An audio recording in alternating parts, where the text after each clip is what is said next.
നമ്മുടെ വണ്ടിയുടെ ബ്രേക്ക് വളരെ കുറഞ്ഞു പോയി പെട്ടെന്ന്. രാവിലെ അത്യാവശ്യമായിട്ട് അതും എടുത്തുകൊണ്ട് പോയി. പെട്ടെന്ന് ഒരു സിഗ്നൽ കണ്ട് ബ്രേക്ക് ചവിട്ടേണ്ടി വന്നപ്പോൾ ചവിട്ടിയ സ്ഥലത്ത് നിന്നില്ല, ക്രോസ് ചെയ്തങ്ങ് പോയി. ഭാഗ്യത്തിന് ഓപ്പോസിറ്റുള്ള വണ്ടിയൊന്നും കയറി വന്നിട്ടുണ്ടായിരുന്നില്ല, ആക്സിഡൻറ്റ് പറ്റിയില്ല. ആ ആക്സിഡൻറ്റിനെ ജസ്റ്റ് ഒന്ന് മിസ് ചെയ്ത് കിട്ടി. നമ്മൾ അടുത്ത ആക്സിഡൻറ്റിന് വേണ്ടി വെയിറ്റ് ചെയ്യുമോ? ഇല്ല, ഉടൻ തന്നെ അടുത്ത വർക്ക്ഷോപ്പിൽ പോയി കറക്റ്റീവ് ആക്ഷൻസ് എടുക്കും. നമ്മൾ ആ ബ്രേക്ക് നന്നാക്കാനായിട്ട് നോക്കും. എന്നാൽ ഓട്ടോമാറ്റിക് വെഹിക്കിളൊക്കെ ആദ്യം ഇറങ്ങിയ സമയത്ത് ആക്സിലേറ്ററും ക്ലച്ചും മാത്രമാണ്. വീട്ടിൽ AMT ടെക്നോളജിയിലുള്ള ഒരു സെലീരിയോ എടുത്തിരുന്നു.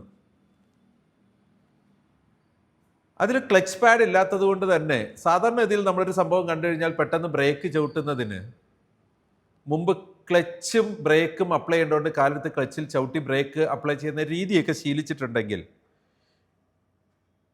ഈ ഇടത് കാലെടുത്ത് ചവിട്ടാൻ നോക്കുന്ന ഒരു ശീലം അബോധത്തിൽ സംഭവിക്കും. അങ്ങനെ ചവിട്ടാൻ നോക്കുമ്പോൾ ഇത് വലിയ വീതിയുള്ള ബ്രേക്ക് പെഡൽ തന്നിരുന്നത് കൊണ്ട്, കാരണം അവിടെ ക്ലച്ചിന് സ്പേസ് കൊടുക്കേണ്ട ആവശ്യമില്ലല്ലോ, വീതിക്ക് ഇരിക്കട്ടെ എന്ന് വെച്ച് അപ്ലൈ ചെയ്തു.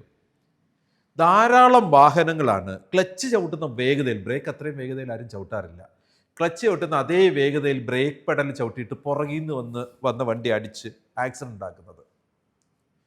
അതൊരു എററായിരുന്നു. വാഹന നിർമ്മാതാക്കൾ ആ എററിനെ പരിഹരിച്ചു. അത് കാരണം ഇൻഷുറൻസ് കമ്പനികൾക്ക് ഒരുപാട് നഷ്ടം സംഭവിച്ചു. Adverse reactions. അങ്ങനെ നമ്മുടെ മരുന്ന് കൊടുക്കുന്ന കാര്യത്തിലും ചിലപ്പോൾ വളരെ റോങ് ആയിട്ടുള്ള ഒരു ഡോസേജോ ഫ്രീക്വൻസിയോ ഒക്കെ അഡ്വൈസ് ചെയ്യപ്പെട്ട് അത് അഡ്മിനിസ്റ്റർ ചെയ്യാൻ എത്തിപ്പെട്ടപ്പോഴായിരിക്കും അത് മനസ്സിലാകുക. ഡോക്ടർ എഴുതി വിട്ടതിൽ ചെറിയ മിസ്റ്റേക്ക് ആയിരിക്കും. അതനുസരിച്ച് ഡ്രഗ് ചാർട്ട് ഉണ്ടാക്കി അഡ്മിനിസ്റ്റർ ചെയ്യുന്നതിന് തൊട്ട് മുമ്പ് നേഴ്സ് അത് ഐഡൻറ്റിഫൈ ചെയ്തു. ഓവർ ഡോസായി പോകാനുള്ള സാധ്യതയുണ്ടായിരുന്നു. Something like that. അങ്ങനെ സംഭവിക്കുന്ന നിയർ മിസ്സസ് കേസസ്, മെഡിസിൻ കൊടുത്തു കഴിഞ്ഞപ്പോൾ മാറിപ്പോയി എന്നുള്ള എറർ, നമ്മൾ വിചാരിച്ചതല്ലാത്തൊരു റിയാക്ഷൻ ഉണ്ടായത്. ഇങ്ങനെയുള്ള കാര്യങ്ങൾ കൃത്യമായി ഡോക്യുമെൻ്റ് ചെയ്യണം. ഡോക്യുമെൻ്റ് ചെയ്താലാണ് നമുക്കതിൻ്റെ പ്രിവെൻറ്റീവ് ആൻഡ് കറക്റ്റീവ് ആക്ഷൻസ് എടുക്കാൻ പറ്റുന്നത്. സോ അതിനു വേണ്ടിയിട്ട് ഇതൊരു കോർ ഒബ്ജക്റ്റീവ് എലമെൻ്റാണ്. MOM 8C. The organization shall capture near misses, medication errors and adverse drug reactions and it should be documented. So ഇതാണ് MOM 8C കോർ ഒബ്ജക്റ്റീവ് എലമെൻറ്റിൽ നമ്മൾ കാണുന്നത്. വളരെ ശ്രദ്ധയോടുകൂടി നിയർ മിസ് റെക്കോർഡ് ചെയ്യണം. മെഡിക്കേഷൻ എറർ BSAയിൽ ഓപ്ഷൻ തന്നിട്ടുണ്ട് കേട്ടോ. അവിടെ വെച്ച് അത് ഐഡൻറ്റിഫൈ ചെയ്യുന്ന സമയത്ത് പിന്നെ മറന്നുപോകും. പിന്നെ നമ്മുടെ ഈഗോ നമ്മളെ ചില സമയത്ത് സമ്മതിക്കില്ല അത് റെക്കോർഡ് ചെയ്യാനായിട്ട്. പക്ഷെ നാളെയും ഇത് നടക്കാതിരിക്കണമെങ്കിൽ ഇത് റിപ്പോർട്ട് ചെയ്യപ്പെടണം, അത് അനലൈസ് ചെയ്യപ്പെടണം, ആക്ഷൻ എടുക്കണം.